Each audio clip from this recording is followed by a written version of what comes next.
जब रामकृष्ण को उनके अंतिम गुरु तोतापुरी का मिलना हुआ तो रामकृष्ण करीब करीब सिद्धावस्था में थे।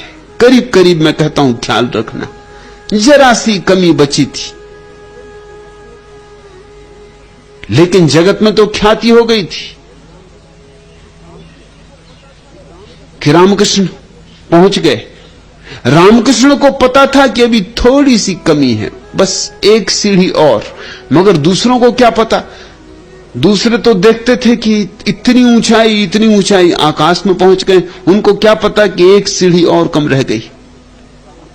तोतापुरी से जब रामकृष्ण का मिलना हुआ तो रामकृष्ण ने निवेदन किया कि बस एक सीढ़ी और रह गई, इसे मैं कैसे पार करूं। तोतापुरी ने कहा, कठिन नहीं, ऐसे कठिन भी है। कठिन नहीं क्योंकि इतनी सीढ़ियां पार कराए, तब एक पार करने में क्या अड़चन होगी। जैसे और सीढ़ियां पार की ऐसे ये भी सीढ़ी पार करो, सूत्र वही है। जैसे और सब चाहें छोड़ दी, अब ये परमात्मा की चाह भी छोड़ दो। और ऐसे कठिन भी है क्योंकि और सब चाहें तो क्षुद्र थी, धन की चाह छोड़ने में, पद की चाह छोड़ने में, प्रतिष्ठा की चाह छोड़ने में एक तरह का आनंद ही आया था, आह्लाद हुआ था कि हल्के हुए, कि व्यर्थ का बोझ कटा, कूड़ा करकट फेंका। मगर परमात्मा की चाह छोड़ना, जिसने सब इसी चाह पर दांव लगाया, उससे कहना इसको भी छोड़ दो। जिसने इसे बचाने के लिए सब छोड़ा, अब उससे कहना इसे भी छोड़ दो, तो कठिन भी, मगर चेष्टा करो तो हो सकता है। रामकृष्ण का मेरी सहायता करे, मुझे अकेले से ना हो सकेगा। मैं तो आंख बंद करता हूं कि काली सामने खड़ी हो जाती, मैं तो भूल ही जाता हूं, मैं तो रसलीन हो जाता हूं। मुझे तो द्वैत बना ही रहता है, भक्त का और भगवान का, अद्वैत घटता ही नहीं। तोतापुरी ने कहा, मैं एक काम करूंगा, तू आंख बंद करके बैठ, और जैसे ही मैं देखूंगा कि खड़ी हो गई प्रतिमा और द्वैत उठने लगा और काली की प्रतिमा, तेरी आराध्य की प्रतिमा सामने आ गई, मैं आवाज दूंगा, रामकृष्ण उठा तलवार, कर दे दो टुकड़े।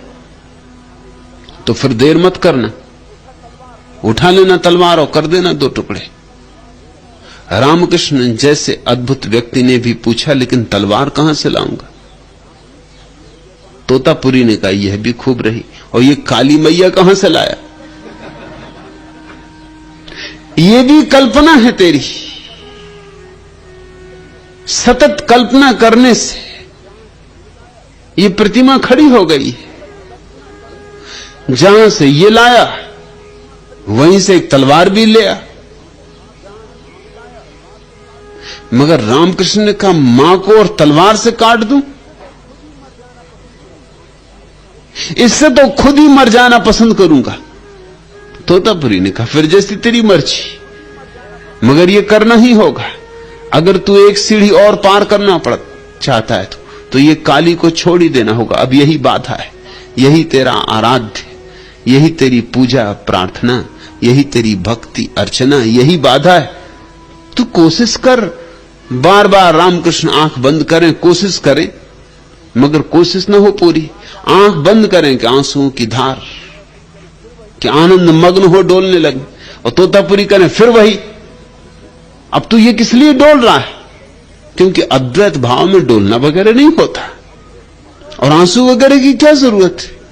अद्वैत भाव में तो सब स्थिर हो जाता है। रामकृष्ण कहे, मगर मैं भूल ही जाता हूं, आपकी याद ही नहीं रहती, आपने जो कहा वो भी भूल जाता है। जैसी आंख बंद करता हूं और मां के दर्शन होते हैं, आहा, बस फिर मुझे ना आपकी याद रहती, ना आपके उपदेश की याद रहती।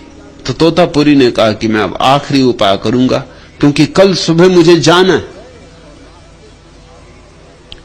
वो गए और रास्ते से एक कांच का टुकड़ा उठा लाए, पड़ा होगा किसी बोतल का टूटा हुआ, और उन्होंने रामकृष्ण को कहा कि तू आंख बंद कर, और जैसे ही मैं देखूंगा कि डोलने लगा, आंख में आंसू आने लगे, जैसे मुझे लगेगा कि प्रतिमा खड़ी हुई, मैं तेरे माथे को इस कांच के टुकड़े से काट दूंगा, और जब मैं तेरे माथे को काटूं उस वक्त तू भी एक बार हिम्मत करके उठा के तलवार 2 टुकड़े कर देना।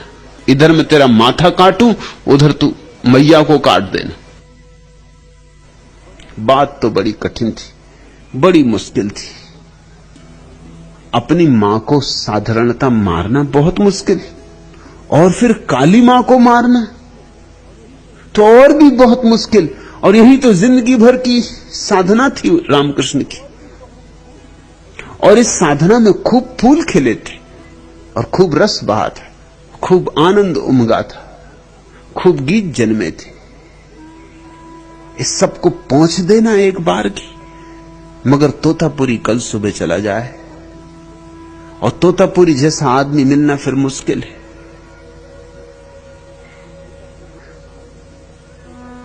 तो हिम्मत की, तोतापुरी ने काट दिया माथा, लहू लुहान खून की धार बह गई रामकृष्ण के माथे से।